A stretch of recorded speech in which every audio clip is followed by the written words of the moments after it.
আজকে রান্না করব লাউ দিয়ে আইড় মাছ দিয়ে। হ্যালো এভরিওয়ান, কেমন আছেন সবাই? তো দেখতে পাচ্ছেন এখানে আমি মাছগুলো ভেজে নিচ্ছি। তারপর আদা রসুন বাটা, হলুদ মরিচ ধনিয়া, তারপর জিরার গুঁড়ো, লবণ সব মশলা দিয়ে ভালোভাবে মশলাটা কষিয়ে নিলাম। তারপর অ্যাড করে দিলাম লাউ এবং আলু।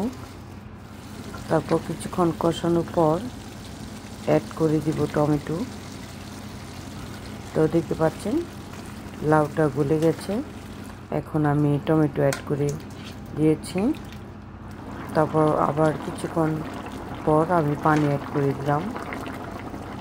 তারপর একটু বলক আসার পর আমি অ্যাড করে দিচ্ছি ভেজে রাখা মাছগুলো। তো এই মাছগুলো খেতে খুবই টেস্ট, অনেক মজা লাগে। বিশেষ করে টমেটো দিয়ে ঝোল করলে আরও মজা লাগে। তবে লাউ দিয়ে রান্না করেছি, খুব টেস্ট হয়েছে। তো দেখতে পাচ্ছেন মাছগুলো আমি একে একে ওপরে বিছিয়ে দিলাম। তারপর কিছু ধনিয়া পাতা দিয়ে তারপর তরকারিটা নামিয়ে ফেলবো। তো মোটামুটি রেডি হয়ে গেল। দেখতে পাচ্ছেন খুব সুন্দর হয়েছে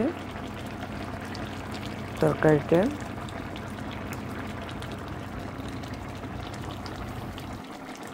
আর সাথে রান্না করেছি ডালের চচ্চড়ি, মুসুরি ডালের চচ্চড়ি। দেখতে পাচ্ছেন খুব সুন্দর হয়েছে, ধনিয়া পাতা দিলাম উপরে। তো সব রান্না শেষ হয়ে গেল। তো আপনাদের কাছে কেমন লাগলো ভিডিওটি? ভালো লাগলে লাইক কমেন্ট শেয়ার করে দিবেন। Thank you.